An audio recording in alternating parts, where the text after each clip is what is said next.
antiseptic, Listerine toothpaste, and prophylactic toothbrushes present America's favorite family comedy, The Adventures of Ozzie and Harriet, starring the entire Nelson family. Here is Ozzie, who plays the part of Ozzie Nelson, and of course his lovely wife Harriet as Harriet Nelson. The older of the Nelson boys, David, appears as David Nelson, and his younger brother, the irrepressible Ricky, played by Ricky Nelson. The Nelson's next-door neighbor, Thorny, is played by Don DeFore.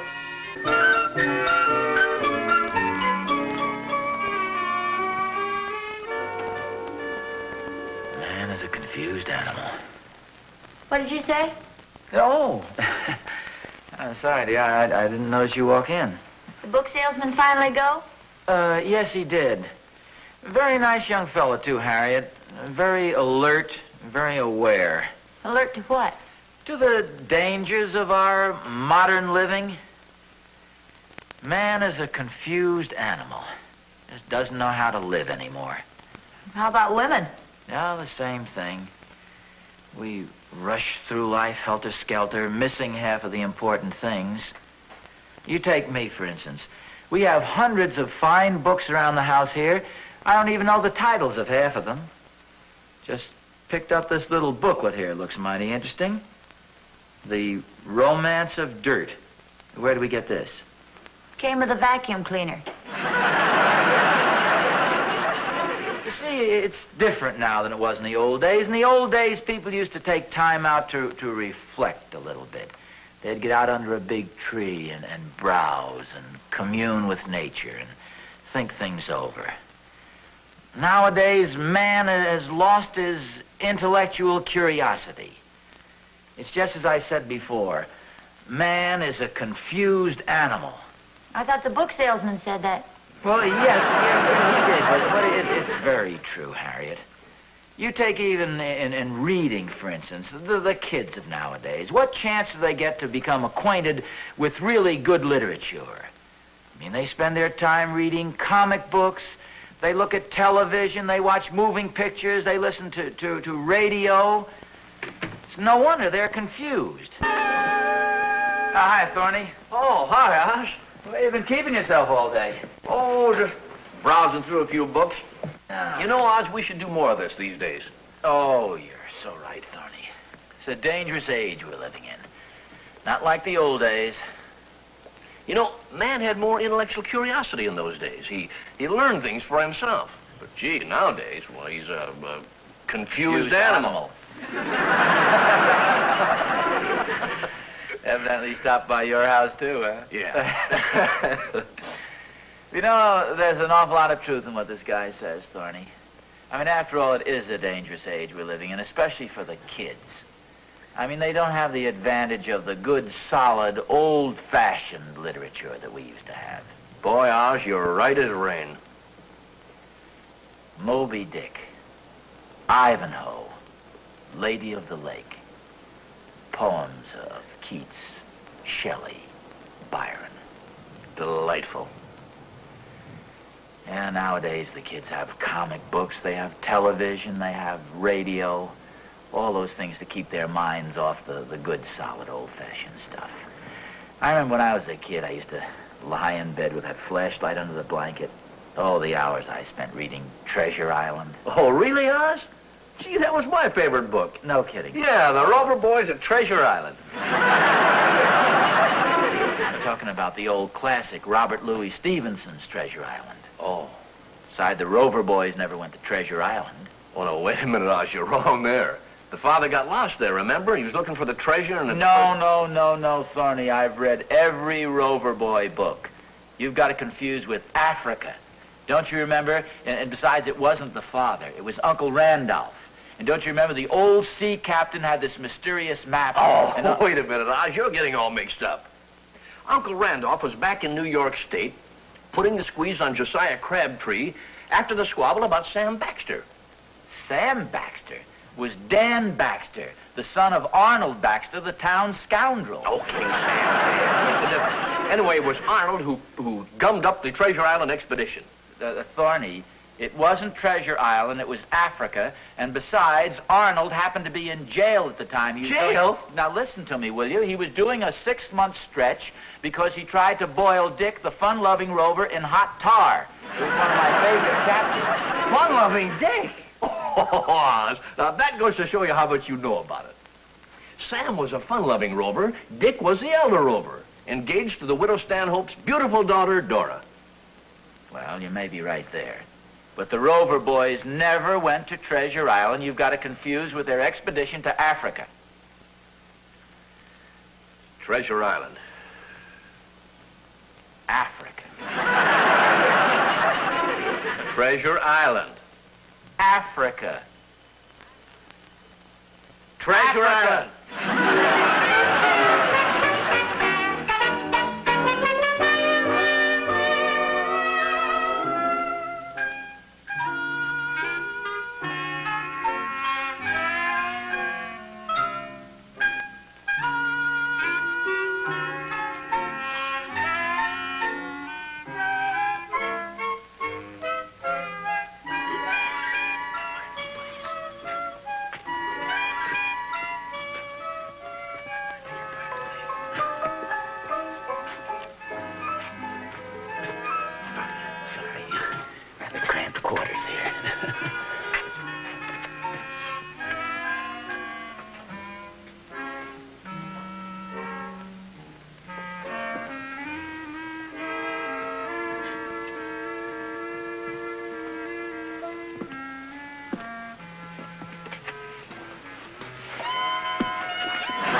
Through here.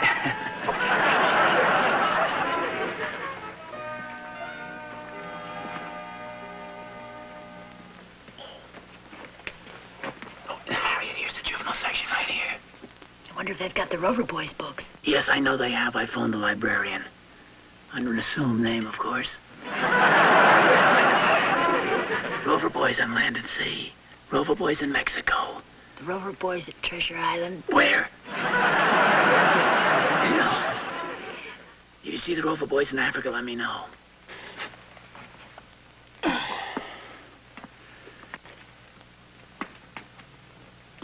Gee.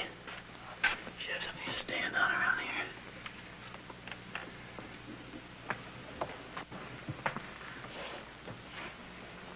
Yeah, this ought to do it.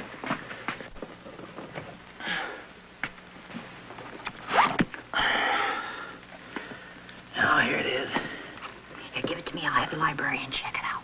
Okay. And meanwhile, I'll take back this 250-pound encyclopedia, whatever it is.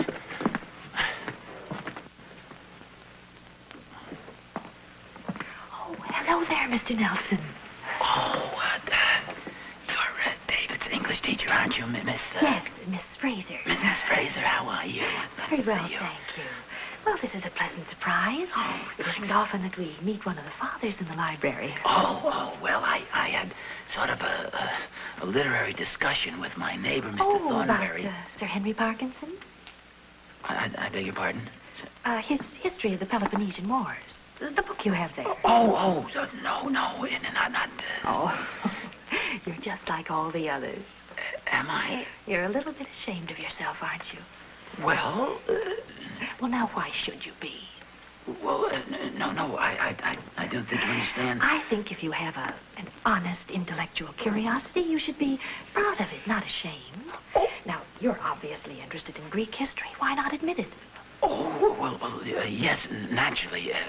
everybody's interested in Greek history, but actually, you see, I just came down to do a little research. Of course, you Thornberry. wanted to brush up a little.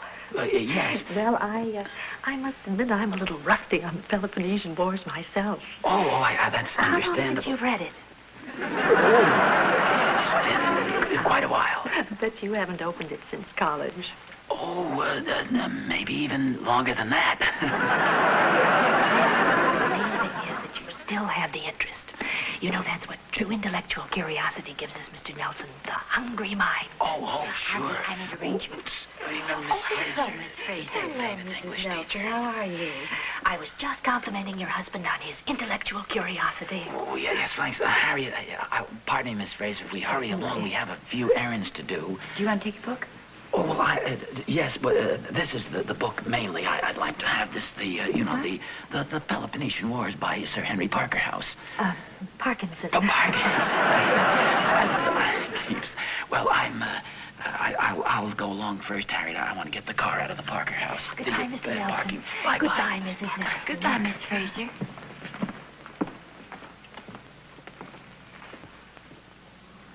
There's no doubt about it. Man is a confused animal.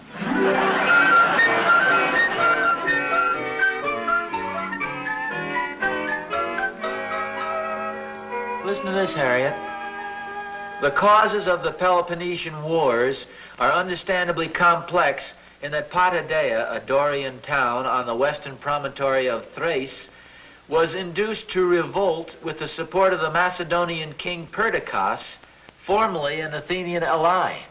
Imagine that. Yeah.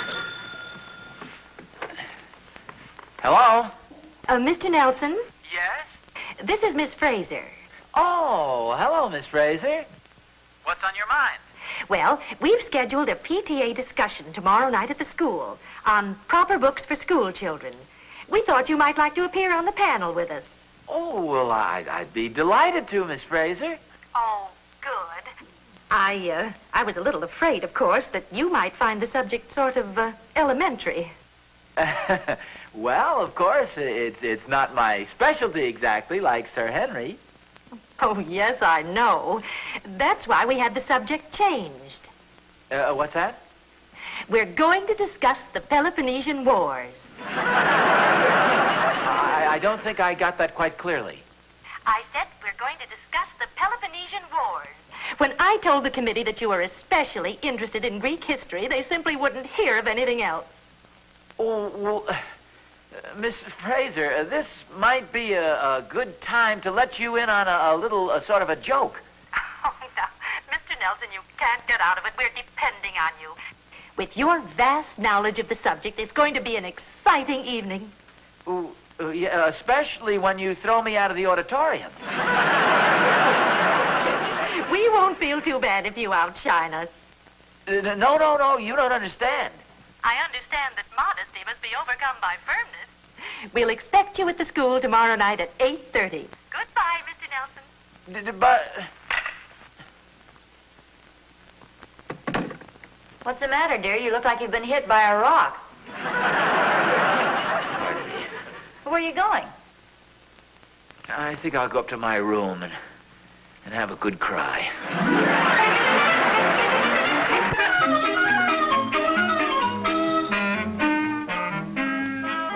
How you doing?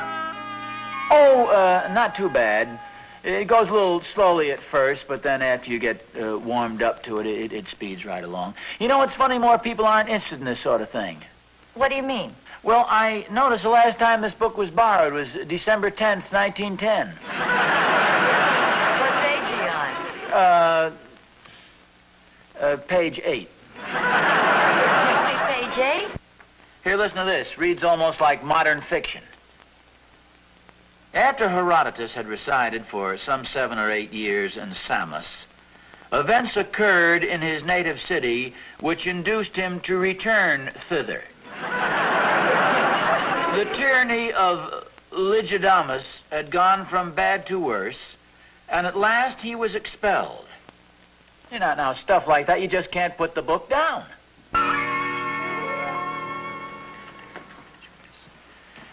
How you doing? Pretty well, thanks. Oh, good. You're up to page 27 already. Yeah. I got kind of a break, though. I just ran into 15 pages of maps.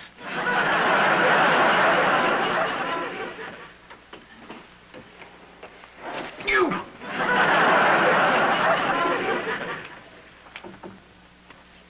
And so the Spartans sent to Athens no formal declaration of war, but rather sought to create some specious casus belli. Harriet, would you mind answering the doorbell, please? Intending to inflame the existing hostilities against Pericles in Athens by implicating him in the curse pronounced Hi, on the murder. Harriet, Dr. Thornberry, please. Ozzie and Thorny. Where's my colleague, my fellow scholar? Oh, I'm here in the dining room, Thorny. Greetings, Professor. What are you doing over here this hour of the night? Never let it be said Thornberry didn't come prepared. We got to bone up, Oz, burn the midnight oil. Well, what do you got here? What have I got here? Well, now, that's a fine question to ask after you roped me in on the discussion. I cleaned the entire shelf of the library, Oz. All 8 copies. 8 copies of what? Well, the Rover Boys. The Rover Boys? Oh, sure. Miss Fraser called me and asked if I'd like to join in. Well, you mean to say the discussion is about the Rover Boys? Harriet, for goodness sakes. Here I'm studying this whole big Pelopon... Thorny, do you remember exactly what Miss Fraser said to you on the phone? Why, certainly. She said Oz was conducting a discussion on the Rover Boys and She would I like... said Rover Boys? Well, maybe she didn't exactly say Rover Boys, but she said the book I was discussing with Mr. Nelson this afternoon. Now, what else could it be? Thorny, sit down for a moment. What's the matter? You tell him, dear. I'll make some fresh coffee. Thorny, my fine old gray-headed friend. I don't have gray hairs. You will. Just what do you know about the Peloponnesian Wars? I have the layman's knowledge. Absolutely nothing. What's this got to do with the Rover Boys? Thorny, hold on to your hat. The discussion tomorrow night is about the Peloponnesian Wars. Oh, now, wait a minute, Oz. How can anybody say Peloponnesian into one phone and have it come out the other phone, the Rover Boys? Thorny, relax, will you? You're getting panicky. Now, all we have to do is just read through these 4 delightful volumes. So just lean back, take your coat off, and let's get to work. The eye drops are right over there on the buffet.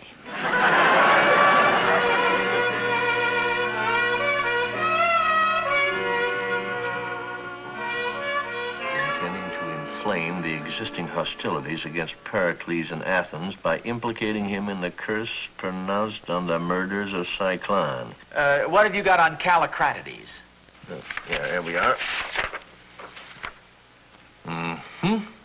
Born in Volume 2, died in Volume 4.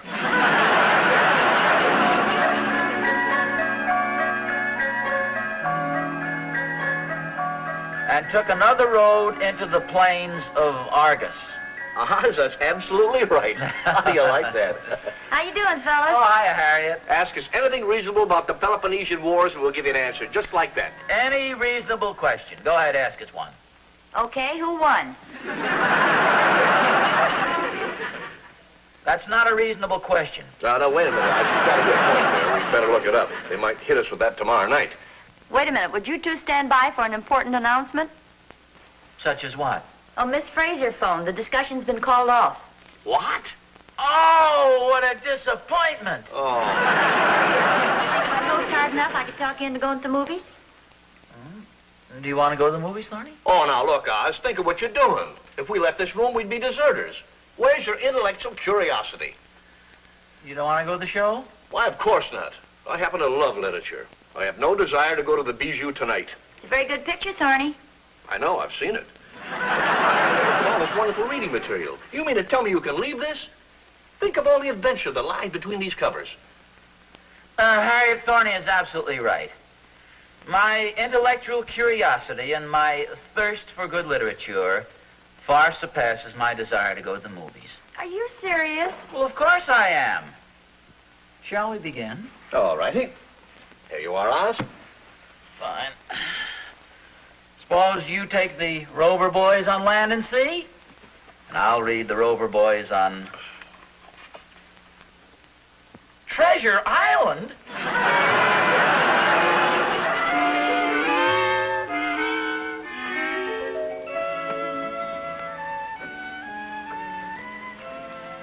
You're just coming to bed? Oh, I'm sorry, I didn't mean to wake you. Go back to sleep there. What time is it? No, it's pretty late. Darn Thorny, I couldn't get him to go home. Oh, look at the clock. It's 4:45. Darn clock with a luminous face. Idea of reading the Rover Boys until almost 5 in the morning. Well, it wasn't my fault. I wanted to quit at 4 o'clock, but Thorny's such a kid. Oh, we settled the argument as to which one is the fun-loving Rover. Well, please tell me so I can go to sleep with a clear mind. Well, see, Thorny said Sam, and I said Dick. And Thorny was wrong. It was Tom. Hello? Hi, Oz. Thorny, what do you want? Well, I'm having a little trouble. Will you put Harriet on? I want her to explain something to Catherine. Well, what's the matter? Well, I don't know, Oz. I keep telling her over and over, but somehow she just won't believe I was up all night with the Rover Boys.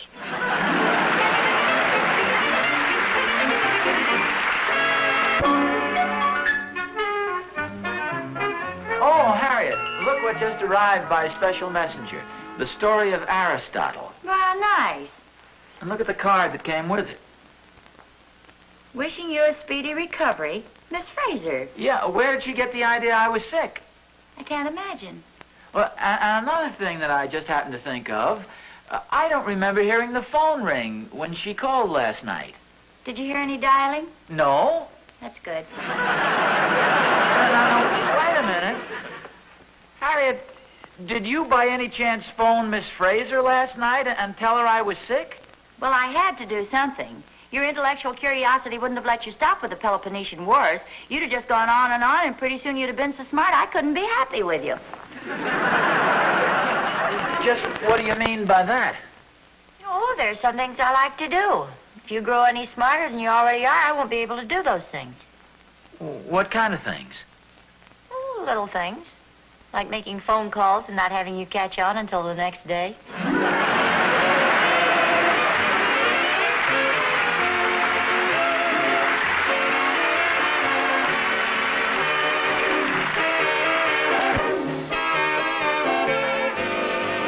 Miss Fraser was played by Paula Winslow.